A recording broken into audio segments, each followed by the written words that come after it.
And I want to thank you for coming. My name is Stephen Fetter. I manage the United Learning Program for the General Counsel Office.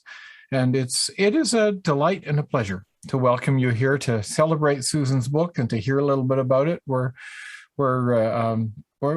This really is a gathering of your fan club, Susan. That's pretty obvious from the way that everybody seems to know each other. And it's been fun to just sort of watch the informal conversations as people gather. So thanks for coming. Thanks for being a part of the celebration. As we begin, before we jump into the meat of the presentation, it's always appropriate in this country these days to acknowledge that we are treaty people.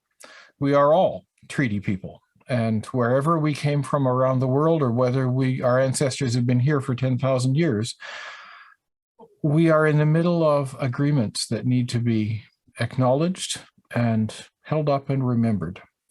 And so I'd invite you, if you haven't done it already, to open the chat, move your mouse over the computer screen if you're on a desktop or a laptop, or touch the mobile button if you're on a mobile, and open the chat, look for the chat icon at the bottom of the screen, and just type in, if you could, the treaty or the territory that you are a part of.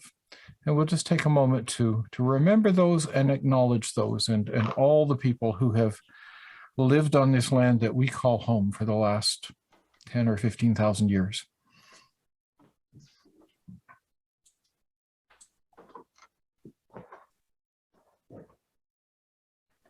And I'm not going to read them aloud because I always butcher the names. But just take a moment to watch the chat as they come in, and we can stand in awe of the variety and the history that's represented here.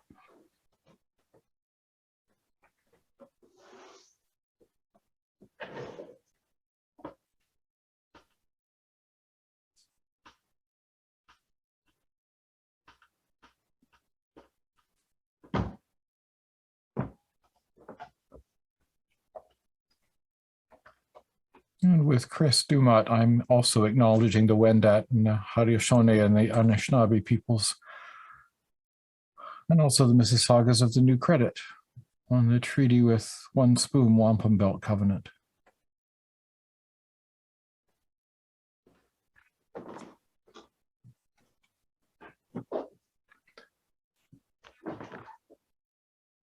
And so as we remember all of these agreements that we and our ancestors have made, let's give thanks. Loving God, you have called us from coast to coast to coast to celebrate family and adventures in family, to celebrate writing and story, and to listen for your voice in the midst of all our voices. Come bless us. Come bless us as we reflect on all those who have lived on these territories and these nations. Come bless us as we hold them up in prayer. Come bless us as we reflect on our own families, on the families we care for. Come celebrate with us as we gather this evening. In Jesus' name we pray. Amen.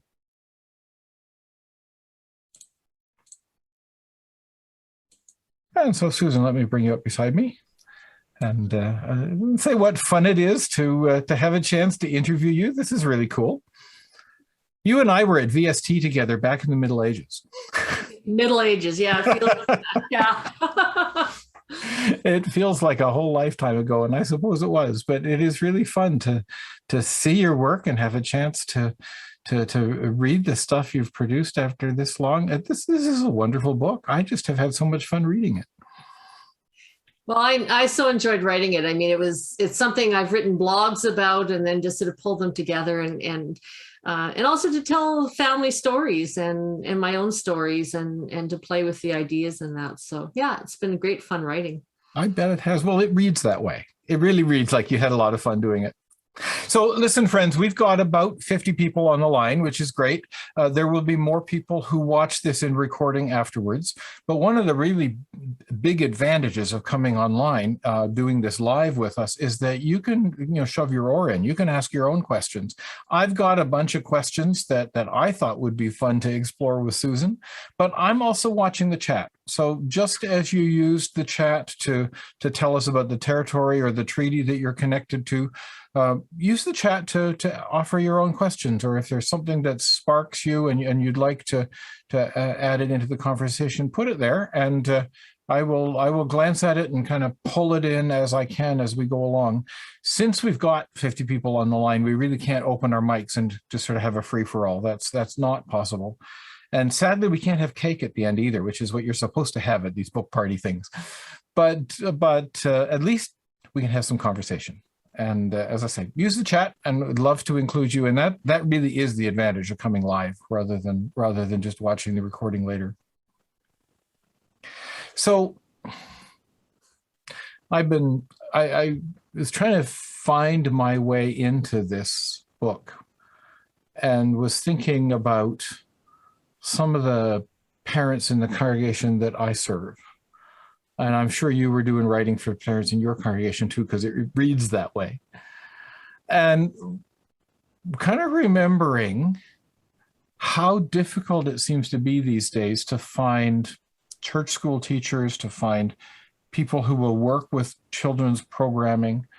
Often I have a conversation that starts by my saying, gee, I think you'd be really good at this. And people saying, oh, gee, I don't know. I'm not sure I know enough about my own faith. I think I might get it wrong. I wouldn't want to be teaching heresy. No, can't you find somebody else who really has the training, who knows what they're doing? Is that a Toronto thing, or does that happen to you too? Oh, no, I think it's across the country very much. And I mean, it's sad because, first of all, I'm not an expert. I'm someone who is passionate about working with children, passionate about faith. And so what I would love people to know is that it's about relationship, not about having all the answers, not about being the expert. If we think back to if we were in Sunday school or youth group or even in school, what we remember is the person that we felt loved by, cared for by, that we felt a connection with, not the person that taught us the most and had us memorize the most. It's that connection, that relationship. And so I think that's what I would want parents to know is you come, you be curious together, you explore together. Kids have so much faith in themselves. We don't have to have the answers. I love asking kids, well, what do you think? And starting the exploration there. So I think that's the message I would hope for parents and grandparents and Sunday school teachers and that to get out of the book is that it's about the relationship first. And the adventure, right? I mean, that's where the adventure in the title comes from. Yeah. And yet there is a sort of core content to our faith that we want to pass on to the next generation. Well, I think one of the things I really appreciated about the book was that the whole first section is not really about children. You're inviting the folks who work with children to explore their own faith and find ways to articulate it. And my goodness, if you're trying to find simple language to articulate a complicated topic, you got to know it pretty well.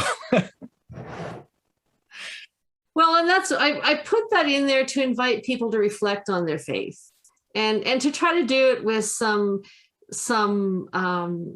joy and some playfulness, but to know that we're always learning and growing. Like it isn't, okay, I've got it figured out today and that's it for the rest of my life. It's always a learning and growing thing. So I think the invitation was for people to sort of start thinking about what they believe about their faith. But I think that's the role of the congregation too, is where we can be in conversation with others. To me, faith is a conversation rather than a set of here's what I must believe and I'll check them all off if I believe them, but rather it's about being part of the conversation in which that faith grows and develops. I love that thought. And over again, you kind of sing the song of relationship in this book. A lot of the parents in my congregation I mean, I don't, maybe it has to do with how we were taught in school. Maybe it has to do with the professionalism of the church. I don't know, one or the other, but they seem to think that we need to be experts. We've got to have the right answers. We need to make sure our kids get the right answers. I can't tell you the number of people who've told me, I want to bring my kids to Sunday school because I want them to learn right from wrong.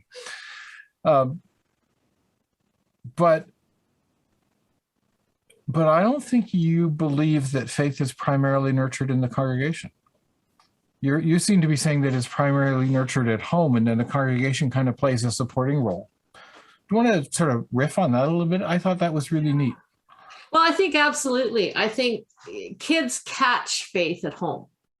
They catch a sense that this is important, that we can notice things together, wonder about life, as we're walking to school, wonder about the geese flying and how they fly. And it's that noticing and wondering and curiosity, and then the things we do to help others together. So I think, yeah, very much it's within the family that faith is caught, that faith is nurtured. And then the congregation becomes the village, the supporting village that allows that to happen. And we have this wonderful gift in the congregation of kids being able to interact with people of all ages. I mean, what I noticed when I had kids is very quickly, they're all slotted into these, the 2 and 3 year olds, the 4 and 5 year olds, the 6 and 7 year olds. And they miss that on the breadth of experience and interaction that comes from the congregation that we can offer with all the age groups together. So yeah, it starts at home. And faith is meant to be fun and wondrous, and we learn to lean into it in tough times. But then the congregation becomes the support that helps us as parents when we're at a loss. I remember reading somewhere, and I wish I could remember where, that this is why the Jewish faith has prevailed. After Jews were exiled from Israel and went into the diaspora, and nobody could live in Jerusalem for like 1800, 1900 years, right? That, yeah, the synagogues had a role to play, but it was in the family where the stories were told and the scriptures were read and the candles were lit and the rituals happened. And people passed the faith from one family to the next because of what happened in the home. I think we Christians feel really inadequate to do that. We want to bring our kids to the experts to have them indoctrinated because we're scared we might get it wrong. Yeah, and that's been built in. I mean, it's been built in, and Sunday schools were first created to teach children to read, to help them, move up out of poverty in their life, like back in the factory when they were working in factories and that. But we made it into Sunday school where suddenly we had to learn certain things, and our faith went to our heads rather than our hearts, and so. And we live in this perfectionist society where, we have to do everything correctly. There's not room for experimenting and playing. And can I read a section? I was going to say, why don't you? Because I'd love some examples, and I know the one you're going to read to start with, and I think that's great. So go for it, and then we can maybe talk about a few others too. So the way the book is set up is it's all small chapters, 2 pages, because I know that parents are busy, and trying to keep concentrated on something longer isn't easier. So that's what's set up, and there's hopefully a topic for everybody any particular day, that whatever they're dealing with. So we'll see. But this one's called The Pink Rubber Cake. A pink rubber cake. It wasn't supposed to be that way. If I had just added the baking powder, it would have been fluffy and tasty. But I forgot the baking powder, and it came out of the oven looking like pink rubber. My dad ate it anyway. This happened when I was about 9 years old, full of the joy of being able to cook a meal for my family. I especially loved baking, and still do. And more than that, I loved experimenting, and still do. I'm known for starting with the recipe, but then wondering what would happen if I stirred in a mushed banana or grated apple or dropped some pink food coloring into the batter.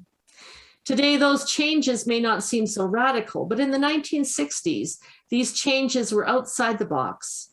I once made a chocolate cake with green icing, and no one touched it at the bridal shower for which I'd made it. I thought it looked amazing, and since I'd put in the baking powder that time, it was even tasty to eat. But my dad would always eat our cooking, even when it was my pink rubber cake or a mostly raw baked potato made by his grandson. He didn't bat an eye, didn't comment on the texture, and ate every bite. What a gift there is in that. The freedom to experiment and create and not worry if things don't turn out the way we hoped the first time. Learning by doing, learning from mistakes, that is freedom, especially when we have a loving adult who will embrace our mistakes and celebrate our attempts. I just love that story. And part of it, I think, is because we could all tell a parallel story.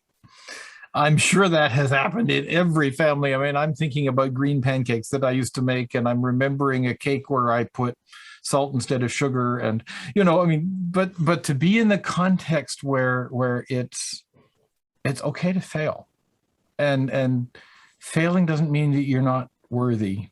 That's what a gift to give your kids. Yeah. Well, I think that's where we've got so caught up in our society. We only give, gold stars for perfection or medals for, and it shouldn't be about giving medals or gold stars. It's just about having the fun of exploring. So there's all kinds of stories like that in the book about those kinds of things, but there are also some stories that are a little bit more explicitly about God and God talk and introducing spirituality into routine, so the church isn't just confined to an hour on Sunday, but that the faith is kind of interwoven explicitly and articulated in all sorts of different parts of family life. Anything coming to mind for you as I say that? Because as I was looking through spiritual practices for family, I'm just scrolling through here. There's 38 different ideas for that, and then all these different adventures, like 60 different adventures in family life. I mean, one story after another. What are some of your favorites? Well, I think that what I wanted to do is I don't expect any family to do all 38. Oh, thank God. What I want to know is whether you did. You can ask my sons after. But no, I mean, I think it's, I'm an ideas person. And so I put a whole bunch of ideas, hoping that a family would find something that, oh yeah, this fits for us. And simple things like just every time you touch the door handle, saying thank you for something, or, we had a wonderful family ritual on Sunday night suppers. And this is picking up on some of the Jewish faith that you talked about, where I would light the candles and we'd remember that we're held always in the light and love of God. And then my husband David and I would offer a blessing for each of our boys for the coming week. And that was just something that we always did on Sunday nights. And then we had our supper together and continued it right till the boys left, off to university. And we still do it when they're home. We have our own way, but it just became a central thing. And the thing with a ritual like that is it connects us as people, as well as connecting us to our faith. And so, that's one of the ones that was treasured in our family. But yeah, it's like, playing hopscotch and saying something you're thankful for on every hop, or reading the verse of a psalm as you go on on a hike. The earth is the Lord's and everything in it, and it's not having to make it serious and we really got to discuss this and talk about it. It's about allowing it to be playful and inviting and just woven into our everyday practice. When I took my kids to music lessons, it was carve out a specific time, make a particular appointment, go to the lesson, and then carve out practice time every day. And it was an add-on to life. And there wasn't a sense that in the rest of their lives they were musicians. It was just, this was one of the activities they did. And I've got a sense that a lot of us treat church that way, not just kids, but adults too. Like church is what we do on Sunday morning. But the sense I got from your book is that you never stopped thinking about it. And you didn't let your kids stop thinking about it either. And it was always just, it was a part of everything else they did. Yeah. Well, and, it was learning and growing together, and it wasn't always making it obvious that that's what it was about. It was just who we were as a family. And, but I think, there was something I was thinking about. I've lost it now, but, it just, for me, it's just letting it be there. And, each of my boys will have their own journeys and find what faith means. But I think as a family, we're given the mandate in the Bible, both in, Deuteronomy and in the Gospels, that as adults, we are there to care for and offer the best to our children. And, our children come to us with, whether it's, through fostering or adoption or, a marriage or birth, our children come to us and they have these tender hearts. And it is our job as adults to care for those tender hearts. And, I know what I was going to say, there's so much anxiety in our world and there's so much to be anxious about. But what I really want the children in our church, as well as my own sons to know is that there is something that we can lean into, something bigger than us, a love that is expansive and unconditional, that can sustain us through the challenges in life. And that's what I want people to get out of this book and to be able to share with their own children.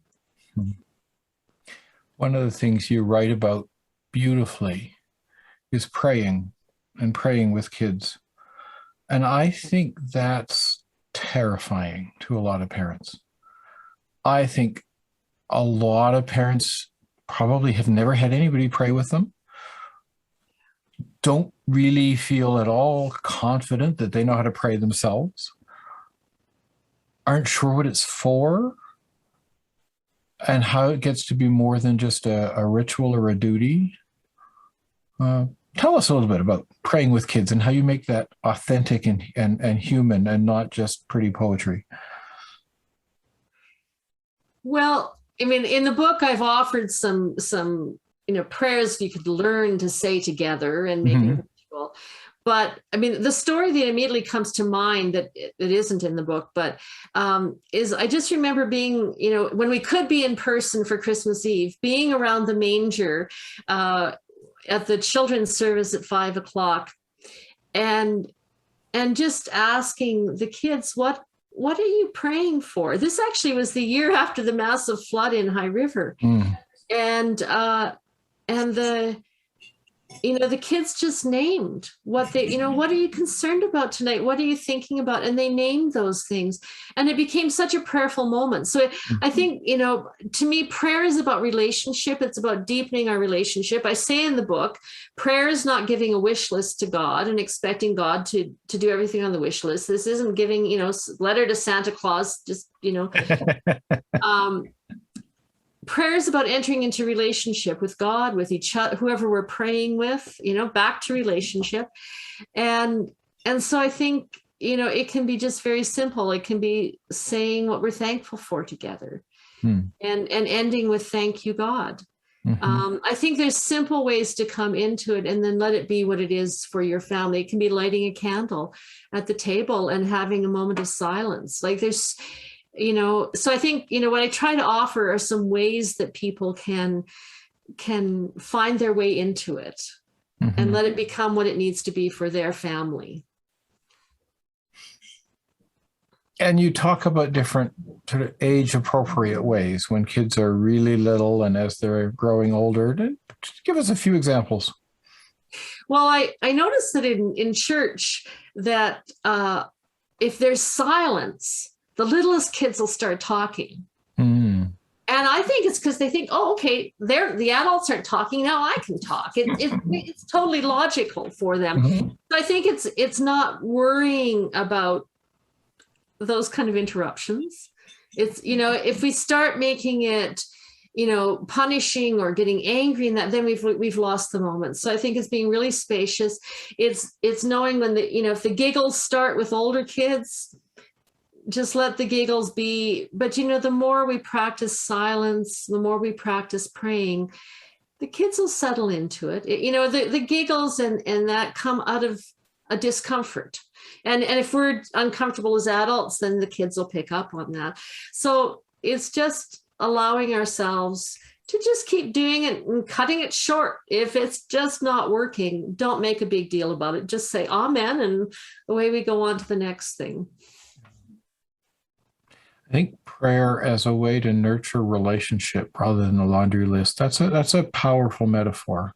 Somebody's commenting in the chat about that too. And I mean, these are topics we need to think about as adults, quite apart from being parents, right? But what are we getting out of this? What do we need out of this? How are we nurturing relationship, and what do we need to do to make our side of that relationship, or that end of the relationship, a little stronger? Yeah, and it's just, so I think that's where it starts. And as adults, we don't have to have it all figured out. We just need to know that we are the ones that our children are looking to, whether it's in the church, the children looking to, to all the adults around, or our children at home, our grandchildren. They're looking to us. And that doesn't mean we have to have it all perfect and all figured out, because we don't. It means that we have an open heart to them. Mm-hmm. And that that we want to love them unconditionally and welcome them to be who they are, who God has created them to be, and just let that develop from there. So that's a great ideal. And I would love to say that I always take that approach with my kids. Unfortunately, they're not listening, but they would call me a liar if they were, because life happens. And, I've got 4 webinars in 4 evenings this week. And sometimes it's not possible to be present the way I want to be present. And then somebody gets sick, and then I'm feeling crummy, and life falls apart. And like, some of the worst crises happen at home, and nobody outside the house ever sees them. Where's God then? And how do you help your kids think about spirituality when the unpleasant parts of the adventure start happening? Yeah. And they're included too. And there's the chapter, you're going to feel guilty. I mean, if you're working with kids, if you're going to feel guilty. Because we're not perfect. As I said, this isn't about being perfect, but there are just going to be days when everything's going sideways, when we aren't at our best. Both of my boys could tell you stories about the days when I wasn't at my best. But it's then settling. How do we settle back into our relationship? And it might be, taking things off the schedule if we can. It might be just settling down for a cuddle at night, a favorite story, something that brings us back into the relationship, but not making our kids responsible for our that's a big one, because everything that happens is about the child, right? I mean, for a child, they're the star of their own show, and everything must be because of something they did or something they did wrong. Yeah. So for me, it's like, if I'm having a bad day and it comes out in the wrong way, it's coming back to it and saying, oh, I really blew that. But you know what? I'll take care of it. It's not your responsibility, sons. I'll take care of it. And then, it's also knowing, who do I go to? Who do I lean into? Single parents have a bigger challenge with this, but it's knowing who you can lean into, what other adult rather than our children. Mm-hmm. And so that's, again, where a congregation can be a big help. If you have the blessing of extended family around you, but if not, how do you create a community that is your support on those days? Or can you zoom in grandma and grandpa to read a story? If they're not living beside you, can they read a story? If you just need some space. So I think, it's knowing as adults ahead of time, but also just not making it the child's responsibility or the child's fault. Even if they were having a bad day too, it's still not their fault. I think the hardest times in my parenting, and my kids are all grown up now, but I think the hardest times in my parenting were when the family was in crisis. When I remember when the kid's mom broke her knee and she was in a hospital bed in our living room for 6 weeks. I remember, some of the worst times for us all was in the middle of our divorce, and kids really struggling with whether this was their fault and whether they could fix it or fix us. Trying to sort through my own feelings of inadequacy and guilt and failure around the divorce and not let that damage the kids. How do you work with kids in crisis, in those kinds of family crises? Well, I think, first of all, that's where having a village around you, however you create that village, so that the kids have other adults that they know are there for them, Mm-hmm. and that they can feel free to talk to. And so, that's something that, nurturing. But, kids in crisis, I think, and I have a whole section on grief in the book, and we have grief for many reasons, whether it's for divorce or for a death in the family, death of a pet. But I think it's realizing that, that kids will take it personally. They'll, believe it's their fault or that they can fix it. But also they may not present in the ways our kids want to protect their parents. Yes. I remember my grandfather died when I was 5 years old, and my mom and dad came in. I was staying with an aunt in Calgary. My mom and dad and uncle came in to tell us that grandpa had passed away. Mm. And there were tears among the adults in the room. And I at 5 years old, I remember thinking, I'm not going to cry. If the adults who care for me are crying, mm-hmm. I'm not going to cry and add to, because it scared me. Wow. Yeah. And So crying felt like being out of control, or well, I didn't want to add, frightening. because it bothered me that my adults were crying. Mm. Gosh, And so maybe I we thought, need to I don't let our wanna kids ask see us cry more often, so Well, that they know it's human. yeah. But also I think it's a natural thing for a child to think, well, I don't want to add to this. I want to protect my caregivers. Yes. And so, it began a long journey in which my mom really guided me through of figuring out about grief and how children work in grief. And play is one of the great ways that children can play out emotions, like art, but also playing with toys, like whether it's dinky, I think it's giving room for emotional expression, helping children know that they're not the cause, but that they'll have to figure that on their own, having other people that can support them. So it's not just, you in the situation that's trying to support them. And then I think it's creating those moments of connection where they know that the connection with you is okay. And, there might be long spaces where that isn't happening really well, but then coming back to it and thinking, okay, like I need to watch a movie with my kids. Whatever the simple thing is. I remember one mom coming to me and saying, I know that my mom is going to pass away and I'm going to have to tell my children about this. And can you give me some ideas? And we talked about it. And I said, but children don't always react the way we expect. And she came to me later and she said, I'm so glad you told me that. Because when I told my 7-year-old that grandma had died, the first thing he said to me is, can we put a puzzle together? Okay.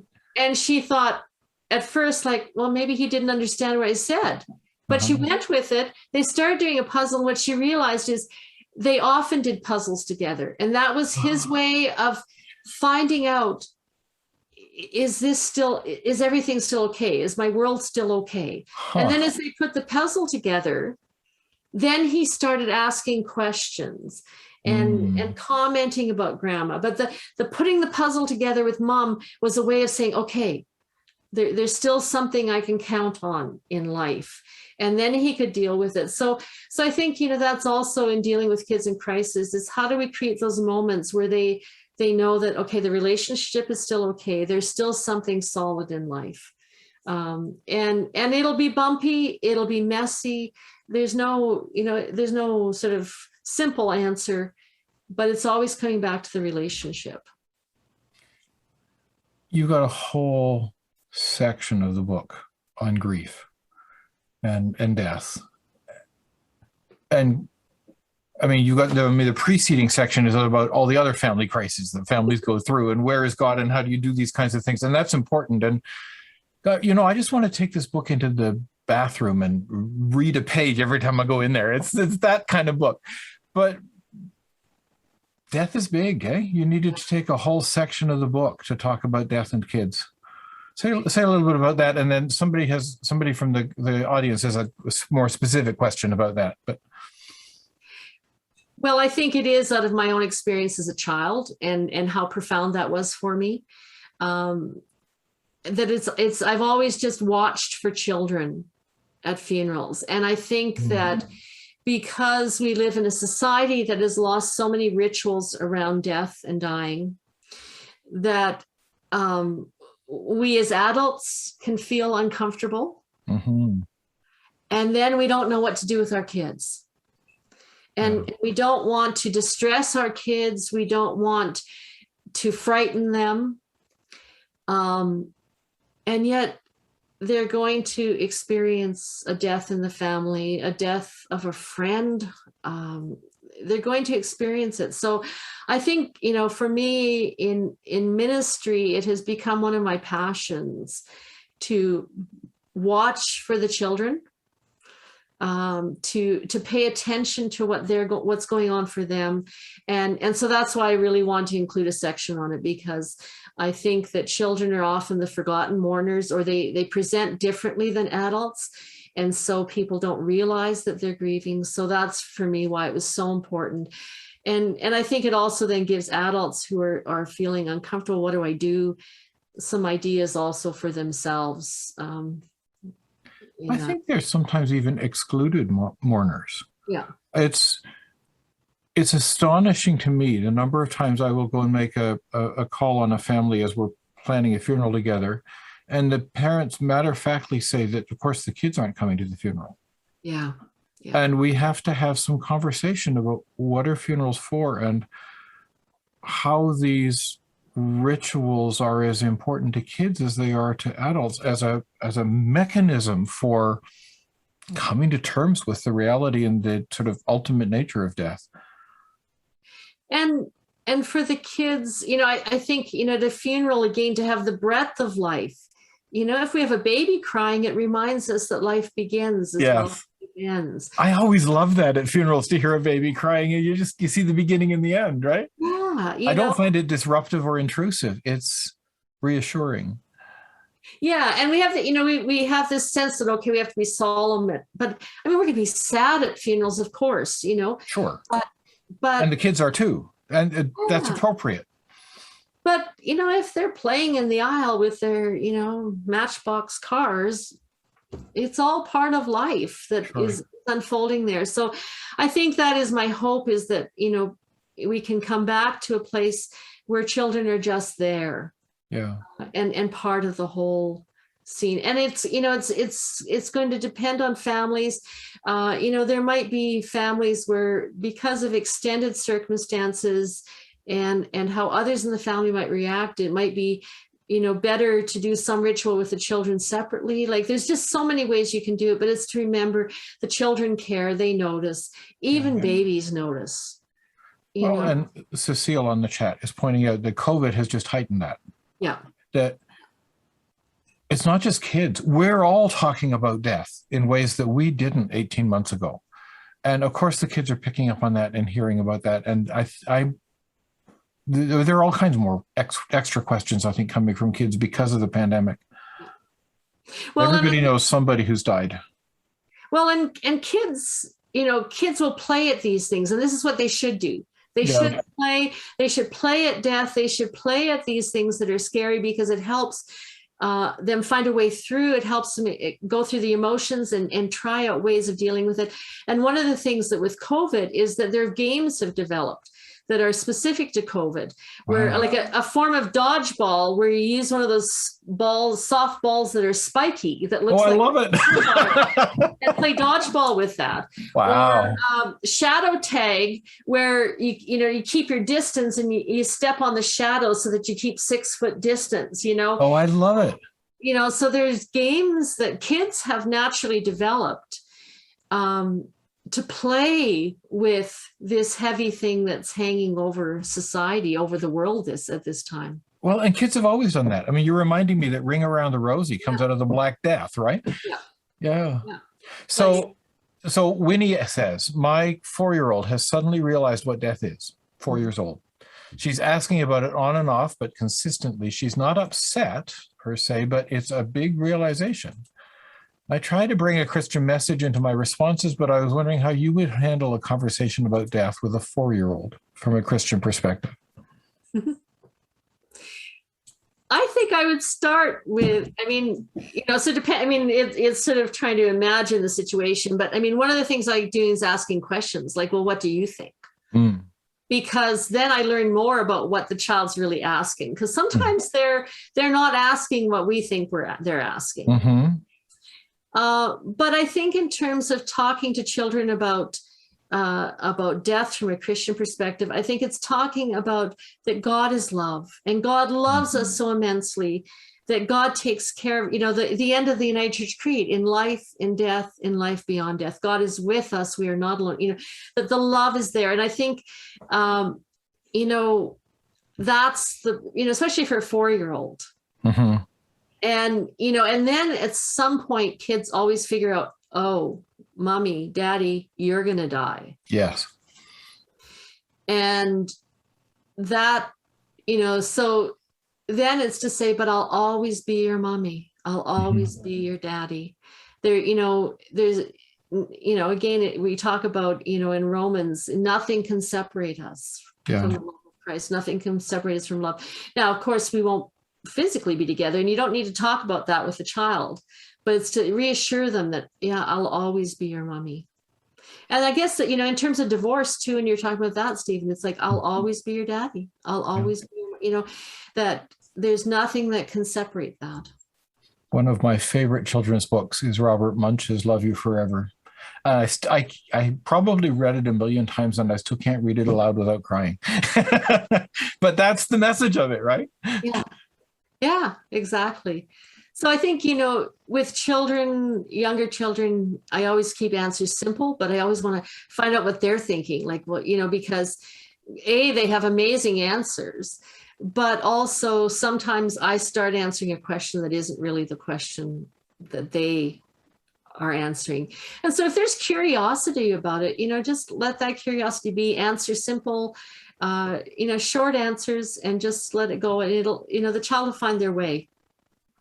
And I think also it's fair, depending on how old the children are, it's fair to admit our own ignorance or wonderings too. I mean, there simply isn't a dogmatic answer that the whole church believes in. Yeah. There isn't, there are Christian perspectives, plural, but there isn't one thing that we all have to sign on the dotted line to agree to before we can be part of the church. These things are bigger than that, right? Yeah. And I think some of the best minds of our whole tradition have wrestled with these issues and come up with different answers. Why should we feel like we have to be able to package it for a child? Well, that's it. It's to say to the child, that's something I wonder about too. That's something, let's think about it together. Let's wonder about that together. Yeah, we don't have to have all the answers. And that's much more relational than dogmatic, right? Yeah. And Yeah. so last section of your book is about grandparents, and Sheila's asking about that. So what about the delicate situation, she says, of grandparents wanting to introduce the grandchildren to God when the parents have no interest, or want the kids to wait until they're grown up and choose whether or not to be persons of faith? And I would say in my congregation, at least half the kids come with their grandparents instead of with their parents. I don't know whether that's true in yours, but what's the sort of special role of grandparents, and what are the pitfalls? Yeah. Well, I mean, it's not an easy situation. One thing I would say, if I'm talking to parents who say, well, I want to wait till my children grow up. Now, this might not be something a grandparent could say to their children. As minister or mentor outside of the family, I can say it a bit easier. But one of the things I would say is, if you're not telling your child about, whether it's about faith or sexuality or, or death or whatever, if you're not talking to your child about this, where are they learning it from? Yeah. They're learning it from the playground. They're learning it from social media. And is that what you want them learning? So I think that's where parents need to find their way into talking about some of these things. And not just say, well, the kids will decide later. So that's one of my points, although I think that's not something a grandparent could say to their child about their grandchildren. So I think that the other aspect of, I think for grandparents, it is respecting what their children believe. But I think grandparents, it's just being the faith. Like, do your grandchildren see something in you that makes them want to have what you have? And I talk about the star of faith, which is, wondering together, talking, what are we grateful for? Doing things together to help in the community, and reflecting together in terms of letting, just listening to the children, what's important to them, what's going on for them. And we don't have to use specifically faith language. We don't have to make it obvious and upfront. It's just being our faith. And yeah, there's going to be awkward moments, but if the parents are letting the kids come to church with you, well, the children experiencing that, you can answer questions they have, but it's keeping some openness. And I think it's loving your children unconditionally, even if faith isn't important to them. It's loving your grandchildren unconditionally. And grandparents have the greatest role of having time to listen, just to listen what's going on and establishing again that relationship. And then, what can happen out of that is the grandkids can say, wow, and it might not be till the grandparents have passed on and the grandchildren are now in their 40s or 50s, and they'll go, what was that was so important to grandma? What was it that... The number of people who leave Sunday school and come back to church when they have their own kids. And it was because somebody in their upbringing modeled it. Yeah. And they want that for their kids when they come back, and they suddenly realize that we can't be completely independent. We're part of something much bigger. And that's where in a congregation, we need to create that welcoming, loving community. That's not about, are you sitting up straight and are you, doing all the right things, but that creates space for people to come and just feel welcomed and loved. And, and we don't always do it perfectly. Gosh. I don't think we ever do it perfectly. I read through your book and kept thinking, gee, I wish I'd thought of that. Gee, I wish I'd done that. And my kids are now gone. So we haven't talked about developmental theory or psychology or that kind of stuff. Somebody is asking a question about it. Who is it? Elaine is asking a question about sort of the developmental theory that underlies the book. Now, when you and I developed the outline for our conversation today, I suggested we gloss over that because I thought it might, put people to sleep. But just sort of a thumbnail sketch of what's informed you in terms of that aspect of social sciences and spirituality. I've been studying with the Neufeld Institute out of Vancouver, studying developmental psychology, and specifically the Neufeld paradigm. And that really does come through in the book. If you read the book, you see that woven all the way through. But I think what intrigued me as I was learning about the developmental paradigm, which is about, how we grow and mature and integrate and learn as human beings. And if the developmental paradigms, in contrast to sort of behavioral, where it's about doing the right thing and achieving certain milestones, the developmental paradigm says that within us is everything that we need to grow. And as parents, we're like a gardener. So, we have a tomato plant there. We can't make the tomato plant grow apples or carrots. The tomato plant's there, but what we can do is provide what's needed so that tomato blossoms and then bears fruit. And we can't force it to bear fruit before it's ready. So that's sort of the developmental paradigm in a nutshell. And what I found as I was studying is it's so much linked with how I understand faith and growing in the faith.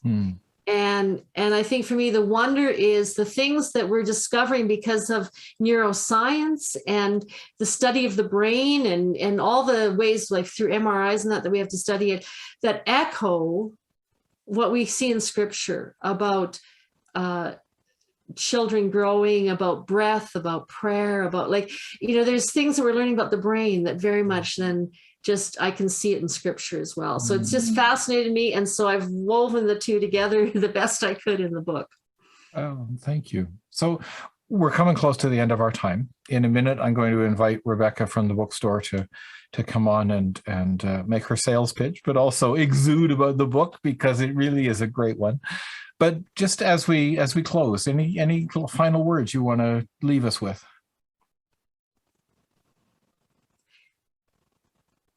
I think what I hope in the book is that I can be a companion on the journey with parents, and that they can find encouragement there for the bad days, the good days, ideas, but just really be encouraged as parents, as grandparents, as Sunday school teachers, to enter in this adventure where it doesn't have to be all figured out. But we enter into the adventure and we learn together. And that's what I hope comes through in the book.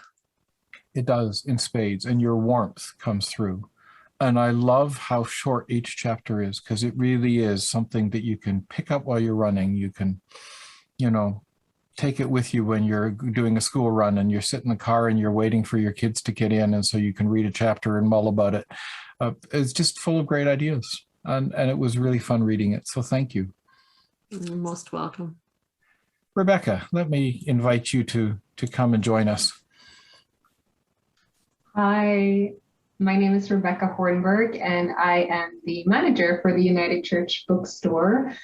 And I have the great pleasure of been working with Susan on this book and the marketing of the book. And I'm a mother myself. I have two boys. They are 2.5 and 5. And this is the resource that I've been waiting for and been longing for. And it touches upon every single thing that I sometimes wonder about, but not always feel comfortable asking. So I just want you to know that regardless of all of these other people it will touch, and it has made a transformation in our family. And I'm hoping, obviously, that everyone will think of those who have children in their lives and think about how to introduce and give the gift of faith. We obviously have a very special promotion going on tonight. Susan has signed a number of copies, and they are at our warehouse. And if you order 2 or more books of adventures in faith and family, you receive 20% off the purchase price or the entire order. So if you want to order more, it's still 20% off. And it's available until tomorrow at midnight. So please go ahead and place your purchase. I'm going to present some details in the chat so you have it written down as well, and you have the link to our bookstore where you can make your purchase. And I welcome any questions if you have any, but otherwise I just want to again thank you, Susan, for writing this book. Mm-hmm. It was fun. I love sitting and working with words. So we're drawing to a close. It's almost time to end this, but if there are thoughts, comments, questions from the chat, speak now or forever hold your peace. Oh no, sorry, that was about weddings, not kids, but you get my drift. There's times as parents we have to hold our peace too. Darn right. Can't wait to get a copy to get my copy to read through it, says Patty. And Michelle says, I'm looking forward to getting my own copy. Love that you found a way to share these stories to tie faith and developmental science together. What a gift. And there's several on from the Neufeld Institute that I work with there that are on here tonight, as well as people from our congregation and my family, my mom and husband and sons. So it's quite a wonderful community and friends across the country. So. Mm-hmm. Well, I think this is exactly the sort of book that our church press ought to be publishing. And it's really exciting. I read it and I kept thinking about the parents in my congregation that I wanted to give a copy to. Yeah, so we actually think this makes a really, really good gift as a both for baptism or for a Sunday school gift, because of that ecosystem that Susan has been talking about, and how there are so many different people that influence faith, and just like to switch things up. Why not give this type of book instead? Mm-hmm. Yeah. So thank you.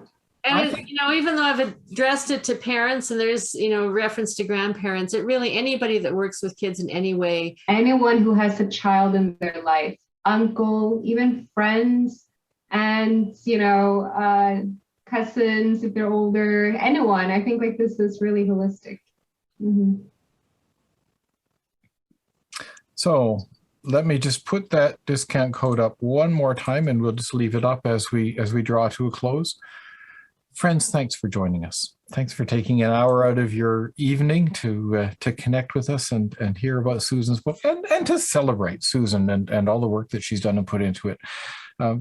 So glad to have you here, and delightful to have a party with you. I wish we could share the cake and ice cream as well, but we're pleased that you're here. We commend the book to you, and we wish you blessings on all of your interactions with children as you explore it together. Thanks for joining us, and we'll look forward to seeing you for another program. Steve, I see someone asking about whether I would speak in smaller groups within a faith community. Yeah, be in touch. You can be in touch through the United Church Bookstore. Rebecca, is that the best way? And then we can set something up. So absolutely. And if you are planning of doing something in your own community of faith, or even with just like other friends and family, and you wish to invite Susan, please reach out to me. And when we are talking about bulk orders, please also know that we would be happy to be working with you on promotions around your specific event, for sure. Yeah, the shipping price is just about the same whether you're sending one book or 6, right? Yes. So most likely, if you place one book in the cart and you look at the shipping, and then you put 6 or 5 around there, it's usually about the same shipping price. So placing bulk orders is usually what Canada Post, for whatever reason, seems to like. Mm-hmm. Okay, well, I think we'll say goodnight, and thanks again. Delightful to be with you, and we'll look forward to seeing you another time. Bye for now. Thanks, everybody.